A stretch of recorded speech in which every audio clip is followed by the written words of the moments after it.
எல்லா வல்ல இறைவனின் அருள் கருணையை பெரிதாக கொண்டு குருமார்களின் திருவடிகளை போற்றி ஞானத்தின் வாயில் நின்று அளிக்கின்ற அத்தனை அருள்வாக்கும் இறைவாக்கு என்றே உறுதியாக உள்ளமாறு நினைந்து இந்த திருக்கோவிலுக்கு வருகை தந்திருக்கும் அனைத்து பக்தர்களுக்கும் நம் கோயில் அருள் சக்தியின் மகிமைகளை உலகமெங்கும் பார்த்து பூஜித்துக் கொண்டிருக்கிற ஆனந்தமான எல்லா நல்ல ஆன்மாக்களுக்கும் ஐயன் கருப்பசாமியுடைய அருள் கருணை கிடைக்கப் பெற்று அவர்களுடைய எண்ணங்கள் எல்லாம் ஈடேறி இந்த பிறவி பயனை அடைந்து அவர்கள் பெருமை பெற வேண்டும் என்று சொல்லி உங்களுக்காக நான் பிரார்த்தனை செய்து கொள்கிறேன். மனிதன் எப்பொழுதும் சுகமாக இருக்க வேண்டும், மகிழ்ச்சியாகவே இருக்க வேண்டும் என்ற எண்ணத்தில்தான் பிறந்திருப்பதாக நம்பிக்கொண்டே வாழ்ந்து கொண்டிருக்கிறான். ஆனால் இன்பமும் துன்பமும் சுழன்று கொண்டு இருக்கு என்பதை அவன் உணரும் பொழுதெல்லாம் ஒரு நேரம் இறைவனையும் மறுநேரம் மனிதனாகவும் அவன் காட்சியளிக்கிறான். அளவுக்கு மீறி துன்பப்படுகிற பொழுது என்ன கடவுள் என்று வெறுப்பான். அளவு கடந்த இன்பம் வருகிற பொழுது ஆண்டவனை மறந்து மிதப்பான்.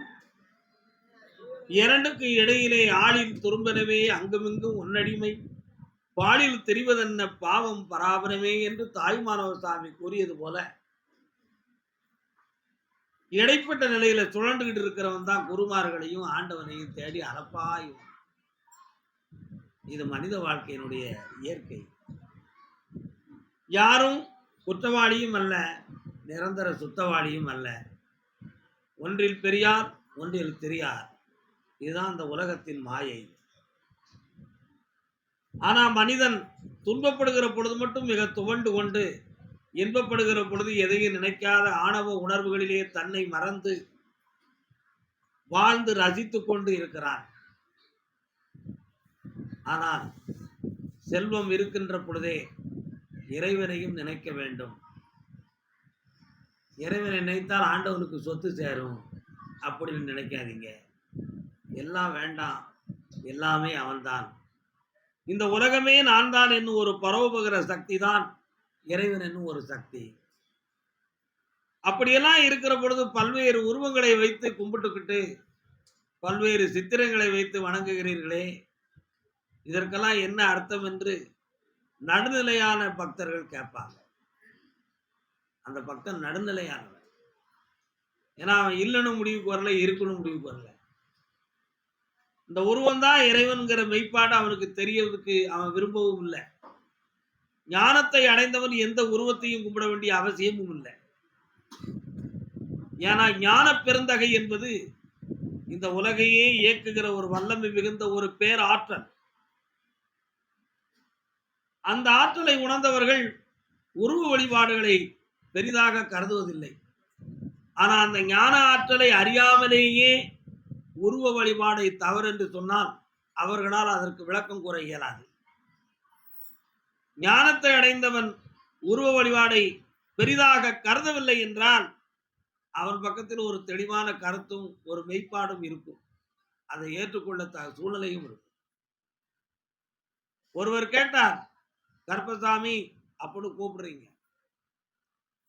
கருப்பசாமிங்கிற உருவம் ஒண்ணுதான், ஒருத்தன் தாம்னா இங்க இருந்து மதுரையில ஒருத்தர் கருப்பசாமியை கூப்பிடுறாரு, மெட்ராஸ்ல ஒருத்தர் கூப்பிடுறாரு, ஆந்திராவில் ஒருத்தர் கூப்பிடுறாரு. ஒரு கருப்பசாமி ஒரே நேரத்தில் எத்தனை இடத்துக்கு போக முடியும்? அப்போ உருவத்துக்கு என்ன விளக்கம் வச்சிருக்கிறேன்னு ஒருத்தன் கேட்கிறான். புரிகிறதா? அதுக்கு என்ன விளக்கம் இருக்கிறது? அப்போ ஒரு உருவம் தானே, எப்படி ஒரே நேரத்தில் இத்தனை இடத்துக்கு போக முடியும் என்பது அவர் புரிந்து கொண்ட ஒரு கேள்வி.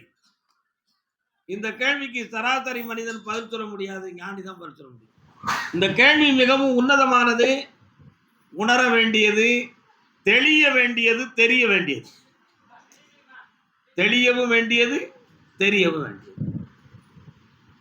ஆகாயத்துல சந்திரன் மட்டும் இருக்குன்னு ராத்திரி தெரியுது, கூடவே விண்மீன்கள் இருக்குன்னு மினுக்கு மினுக்குன்னு தெரியுது. எல்லாமே இருக்கு. பகல்ல சூரியனை தவிர எதுவுமே தெரியாது.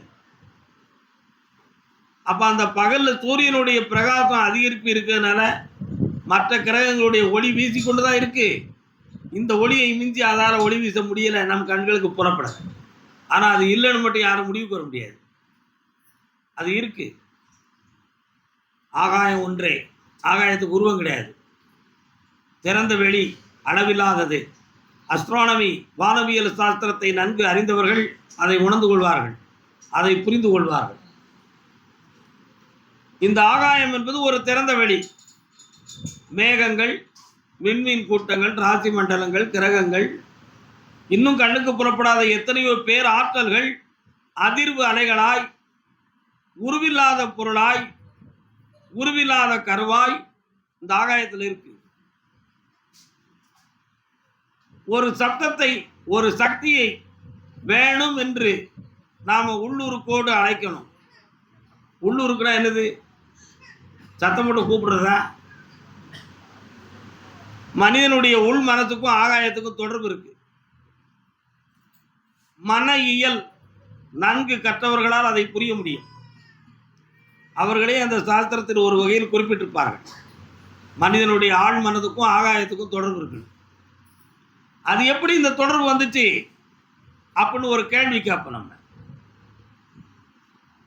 ஆகாயத்திலிருந்து இருக்கின்ற ஈர்ப்பு சக்தியை நம்ம சகசிராரமாகிய தலை தொடர்பு கொண்டுதான் வச்சிருக்கு. அந்த தொடர்பு நேர உள்நோக்கி சென்றால் மூலாதாரத்தை வந்து தொடும்.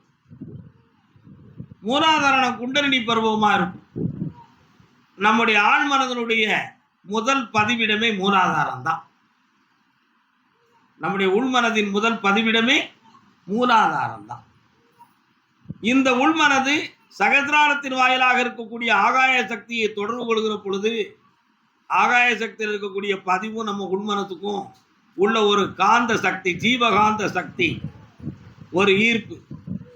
இந்த உள்மனத்துல என்ன இருக்கோ அது ஆகாயத்தில் இருக்கும். ஆகாயத்தில் என்ன இருக்கோ அது உள்மனத்தில் இருக்கும். அண்டத்தில் உள்ளது பிண்டத்தில் உண்டு என்று சொன்ன பெரியோர்கள் வாக்கு. இப்போ இந்த சக்கரங்களை திறந்து ஆழ்மனதோட கர்ப்பசாமி அப்படி கூப்பிட்டா அந்த ஆகாயத்தில் இருக்கக்கூடிய தெய்வ ஞானம் ஒரு பெரிய சக்தி கர்ப்பசாமி என்னும் ஒரு திருநாமத்தை சொல்லி நம்மளை கூப்பிடுறான். இந்த உருவத்தை அவன் மெய்யாக நினைச்சு வச்சிருக்கான். ஒரு சூட்சமான ஒரு ரூபகமா அந்த ரூபத்தில் வந்து நமக்கு காட்சி அளிக்கும். இதுவரை உள்ள உண்மை.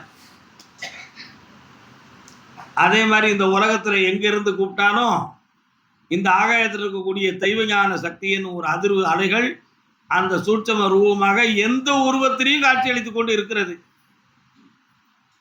அப்போ ஒரு உருவமாக இருந்தா எல்லா இடத்துக்கும் போக முடியுமா? நீ நினைக்கிறது, நீ மெய்விக்க நினைத்தது மட்டும்தான் உருவம். அந்த உருவத்திலே இணைய வந்தது ஆகாயத்தில் இருக்கக்கூடிய சூட்சம சக்தி மட்டும்தான். அந்த சக்தி உன் அழைப்புக்கு இணங்கி நமக்கு காட்சி கொடுத்து நம் எண்ணங்களை நிறைவேற்றி கொண்டு இருக்கு. அது இந்த உலகத்தில் எங்க வேணாலும் இருக்கலாம், எந்த ரூபத்தில் இருக்கலாம். ஜடப்பொருளில் இருக்கலாம், ஜடாப்பொருளில் இருக்கலாம், மரக்கட்டையில் இருக்கலாம், கல்லிலும் இருக்கலாம், செம்பிலும் இருக்கலாம், ஈயத்திலும் இருக்கலாம், ஸ்டீல்ல இருக்கலாம், கல்லில் இருக்கலாம், எதில் இருக்கலாம். அடையாளச்சனம் இல்லாத தெய்வ வழிபாடு ஸ்தலங்களே கிடையாது. எப்பேற்பட்ட வழி இருந்தாலும் சரி, சர்வ மதங்களுக்கும் ஒவ்வொரு அடையாளச்சின்னம் இருக்கு. அது ஒவ்வொரு தீர்க்கதரிசிகளும், ஒவ்வொரு மகான்கள் ஞானிகளும், என்ன ஒவ்வொரு அருள் வழிகாட்டிகளும் நமக்கு காண்பித்து கொடுத்த மெய்ப்பிம்பங்கள். அதை யாரும் மாற்றிக்கொள்ள இயலாது. அவைகளில் நம்முடைய மனதையும் கருத்தையும் செலுத்துகிற பொழுது அந்த சக்தி ஆகாயத்திலிருந்து இறங்கி வந்து நமக்கு காட்சி அளிக்கு, நமக்கு கை கொடுக்கு. இதுதான் விஷயம். அதை வந்து திறந்த வெளியில நம்ம நினைச்சுக்கிட முடியாது என்று நினைத்து ஒரு உருவத்தை மெய்யாக கருதி நாம நினைக்கிறோம். ஞானி அப்படி அல்ல. எங்க இருந்து வேணா நினைப்பான். அவனுக்கு ஒரு உருவமே தேவையில்லை. எங்க இருந்து வேணா நினைப்பான், எங்கனாலும் கூப்பிடுவான், எப்படினாலும் அது வரும். அது என்ன ஞானிக்கு மட்டும் அப்படி வருது, ஏன் மனிதனுக்கு வராதா? ஞானிக்கு வருதுன்னா தங்கத்தை வந்து நம்ம வந்து ஈயத்தோடு சேர்க்க முடியாது, செம்போடு சேர்க்கலாம். அப்படித்தானே? தங்கத்தை ஈயோடு சேர்க்க முடியாதுன்னு ஒரு உலோக விதிமுறையே இருக்கு. ஆனா ஐம்பொன்னாக உருக்குகிற பொழுது ஐயத்தோட இணையுது. அப்ப அது வேதி மாற்றத்துக்கு உருவாக்கப்பட்டு தான் இணையுது. அந்த வேதி மாற்றம் என்பதுதான் மனிதனுக்கும் ஞானிக்கும் உள்ள ஒரு வித்தியாசம். அறியாமை உடையவனாக இருக்கிறது வரை அவன் மனுஷனாவே இருக்கான். ஐம்புலன்களை உணர்ந்து கொண்டு ஆத்ம சக்தியை எழுப்பி சக்கராயுதங்களை கையில் ஏந்தி விட்டான் என்றால் அவன் ஞானியாகி விடுகிறான். அந்த ஞானத்தின் பால் இருக்கிற பொழுது மட்டும்தான் அந்த ஜீவகாந்த சக்தியின் மூலமாக அந்த ஆகாய சக்தி நமக்கு தொடர்பு கொடுக்க முடியும். மற்ற நேரத்தில் அந்த தொடர்பு இருக்கும், நீ வாழ்ந்துகிட்டே இருப்ப. ஆனா அந்த ஞான உணர்வு சூட்சமத்தை உன்னால புரிய முடியாது. அதுக்கு தான் தவம் கொள்ளுதல். அந்த தவத்தால நம்ம செய்ய முடியும். புலன்களை நம்பசம் திருப்பி பொறிகளை அடக்க முடியாது, புலன்களை அடக்கலாம். அது என்ன பொறிகள் வேற அப்ப புலன்கள் வேறா அப்படின்னு நீங்க கேட்கணும்ல. பொறியியல் துறை கருவிகள் அர்த்தம். பொறிகள்னா கருவிகள் தமிழ்ல. புலன்கள்னா அந்த கருவிகளை இயக்குகின்ற சக்தி என்பது பொருள். காது என்பது கருவி, கேட்கும் திறனுக்கு புலன் என்பது பொருள். மூக்கு என்பது கருவி, சுவாசிக்கும் தன்மைக்கு பெயர் புலன். வாய் என்பது கருவி, பேச்சு ஆற்றல் என்பதற்கு பெயர் புலன். பேசுகின்ற உண்டு விதை, அந்த விசை அதுக்கு புலன். கண்கள் கருவி, பார்க்கின்ற ஆற்றல், அதற்கு பெயர் புலன். 10 வருடத்துக்கு முன்னால பார்த்த ஒரு காட்சியை திடீர்னு பார்க்கணும், உங்களை அந்த இடத்துல பார்த்தேன்னு இந்த கண்ணு நினைவுக்கு கொண்டு வருது. உண்மையா? அந்த நேரத்தில் உங்களுக்கு உடம்புல இப்படி ஒரு காயம் இருந்துச்சு, இப்ப இருக்கா அப்படின்னு கேட்கிற உணர்வை உணர்த்துது. என்னது? கண். எவ்வளவு பெரிய கேமரா பாத்தீங்களா அது? இப்ப நம்ம வச்சிருக்கிற கேமரா கூட என்னைக்கா ஒரு நாள் அழிஞ்சிரும். ஆனா அந்த கண் கேமரா வந்து என்ன செய்யாது, மைண்ட்ல ரெக்கார்டிங்கா இருந்துகிட்டு இருக்கும். 60 வயசுக்கு மேல தெரியலையே, அதுக்கு என்ன அர்த்தம்னு கேட்கக்கூடாது. ஆனா அது மைண்ட் ரெக்கார்டிங். உண்மையா இல்லையா? Mind recording. அப்ப அந்த கேமரா, அந்த பாட்டு கண்ணதாசன் ஐயா ஒரு பாட்டு இருந்தார். பசுமை நிறைந்த நினைவுகளே, அந்த பாடல்ல ஒரு வரி வரும். அந்த எந்த எந்த கண்ணில் எந்த காட்சியை கண்டு செல்கிறோமோன்னு சொல்லி அந்த வார்த்தையை எழுதுவார். கண்களை பற்றி தெளிவாக தெரிந்து கொண்ட ஒரு கவிஞன் அவர் எழுதினார். இன்னொரு ஆன்மீகவாதிகள் கண்கள் தான் கடவுள் என்று ஒரு பெரிய ஒரு தத்துவத்தை சொல்லிக் கொண்டிருக்கிறார்கள். அது ஒரு ஆன்மீக வழிகளில் ஒன்று. கண் தான் கடவுள். அப்ப கண் இல்லாதவன் யார் அப்படின்னு கேட்டா அதுக்கு பதில் இல்லை. அவனுக்கு கடவுள் இல்ல அப்படின்னு அவங்க சொல்லுறாங்களா, இருக்குன்னு சொல்றாங்களான்னு யாரும் கேள்வி கேட்கிற, அவங்க பதிலும் சொல்லல. அவங்க கண்கள் கடவுளுங்கிறாங்க. சந்தோஷம், பகவானின் படைப்பு தானே, ஏற்றுக்கிடுங்க. கல்லே கடவுள்ங்கும் போது கண்கள் ஏன் கடவுளா இருக்கக்கூடாது அப்படின்னு நம்ம நினைப்போம். அதுலயும் கடவுள் இருக்கான். பார்க்கும் இடமெல்லாம் நீக்கமர நிறைந்த பரம்பொருள் தானே அவன். அப்படி நம்ம உணர்வோம். ஆனால ஒரு உருவம் இத்தனை இடத்துக்கு எப்படி செல்லும் என்பதற்கு விளக்கத்தை நம்ம சொல்லிட்டோம். அந்த ரூபகத்துக்கும் நாம ஆகாயத்துக்கும் தொடர்பு இருக்கிறனால எந்த ரூபகத்தில் கேட்கிறோமோ அந்த உருவத்தில் நமக்கு காட்சி கொடுக்கிறான் இறைவன். எந்த திருநாமத்தில் நாம நினைக்கிறோமோ அந்த திருநாமத்திலேயே நமக்கு காட்சி கொடுக்கிறான். நம்முடைய மரபுகளுக்கு முன்னால் எந்த உருவத்தை நமக்கு காட்டி இதுதான் கடவுள் என்று காட்டினார்களோ அது நம்முடைய ஜீன்லையும் டிஎன்ஏலையும் ரெக்கார்ட் ஆயிடுது. உடனே அது சம்பந்தப்பட்ட ஒரு உருவத்தை பார்த்தோன்னே இதுதான் கடவுள் அப்போ நம்ம முடிவுக்கு வந்துருக்கோம். இது எல்லாமே நம்முடைய பிறப்பின் ரகசியத்துல பதிவான ஒரு பதிவுகள். இதெல்லாம் யாரும் ஒண்ணும் செய்ய முடியாது, அழிக்கவே முடியாது. அழிக்க முடியும் அப்படி என்று இருந்தால் அது ஒரு தத்துவம். நான் சொன்ன மாதிரி நிரந்தரமா தவம் இருந்து தியானம் இருந்து தன்னுடைய ஆழ் மனதுக்குள்ள புதிய ரெக்கார்டிங்களை கொண்டு வந்து பதிவாக்கி நம்முடைய கேரக்டர்ல இருந்து மனத்துல இருந்து எல்லாத்தையும் மாத்தி காட்டிக்கிறது. அது மட்டும் தான் செய்ய முடியும். ஆனா இயற்கையாகவே இருக்கும், என்றும் நிலையாக இருக்கும், அழியாததாக. அந்த விஷயங்கள் மட்டும்தான் அந்த ஞானத்தின் பதிவேடுகள். நம்ம எல்லாம் கும்பிடுறோம். மகாவீரரை பற்றி உங்க எல்லாத்துக்கும் தெரியும் நினைக்கிறேன்.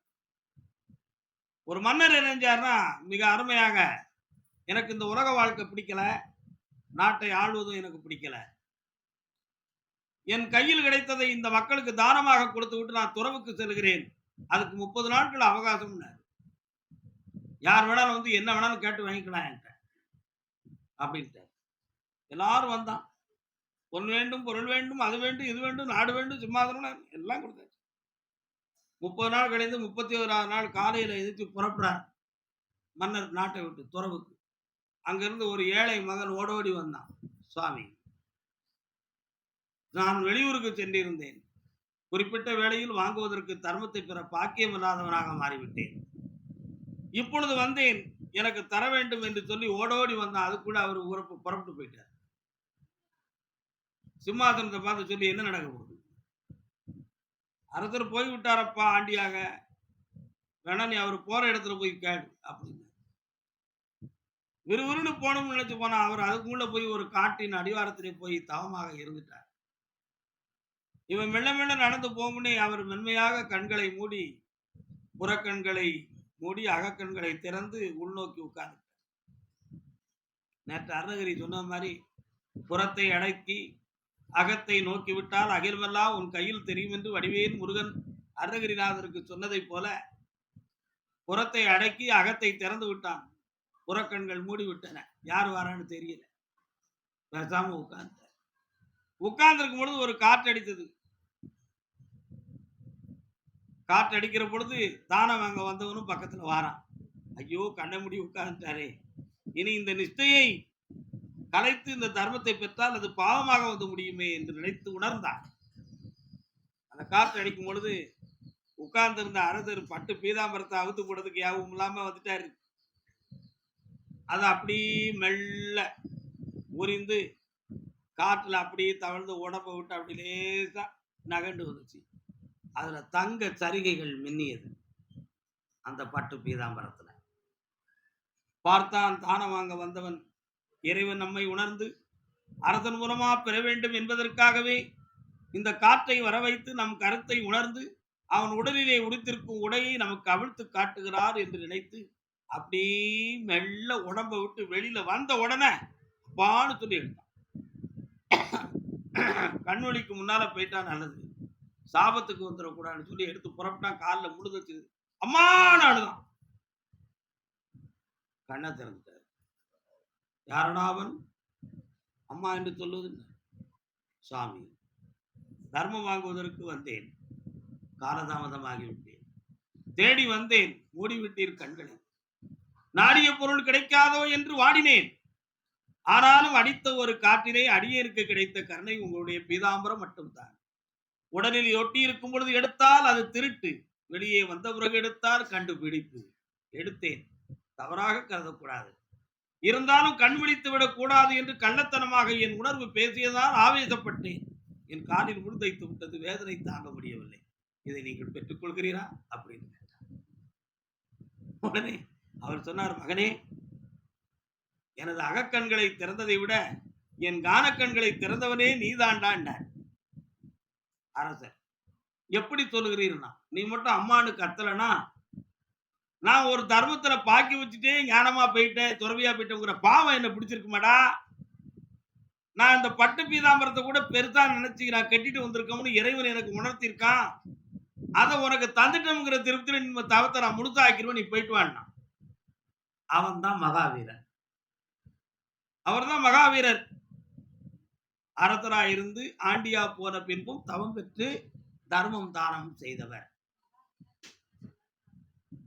புரியுதா? அந்த மகாவீரரை பற்றித்தான் இன்னைக்கு நம்ம மகாவீரர் ஜெயந்தின்னு ஒரு விடுமுறை நாளவே வச்சிருக்கோம் இல்லையா? அவர் தான் என்ன மதத்தை தோற்றுவித்தார்? ஒரு மதத்தை சொல்லுவாங்களே, சமண மதமா? ஜெயன மதத்தை தோற்றுவித்தவர். புத்தர் புத்த மதத்தை தோற்றுவித்தவர். இப்படி ஒவ்வொருத்தரும் ஒவ்வொரு விஷயங்களை நமக்கு ஞானமா காட்டி நம்மளை வாழ வச்சாங்க. எல்லாத்துக்கும் காரணமா இருந்தது அவங்க பெற்ற மனசு தான். அப்படித்தானக்கா? அவங்க பெற்ற மனசு தானே, உண்மையா இல்லையா? அந்த மனசு மட்டும் பக்குவப்படலைன்னா எதையும் கொடுக்கவும் முடியாது, எதையும் எடுக்கவும் முடியாது. அந்த மனப்பக்குவம் தான் ஞானத்தை பெறதுக்கும் வேணும், தானத்தை கொடுக்கறதுக்கும் வேணும், தரம் பார்க்கறதுக்கும் வேணும், தரத்தோட வாழறதுக்கும் வேணும். எல்லாத்துக்கும் தேவையே என்னது? மனசு. இந்த மனசை மட்டும் ஒருத்தன் சரிப்படுத்தல அப்படின்னு சொன்னா அவன் எதையும் பெற முடியாது, அவன் எதுலையும் நிலைக்கவும் முடியாது. மனம் போன போக்கெல்லாம் போக வேண்டாம். யார் சொன்னா? அவன் யார் சொன்னா?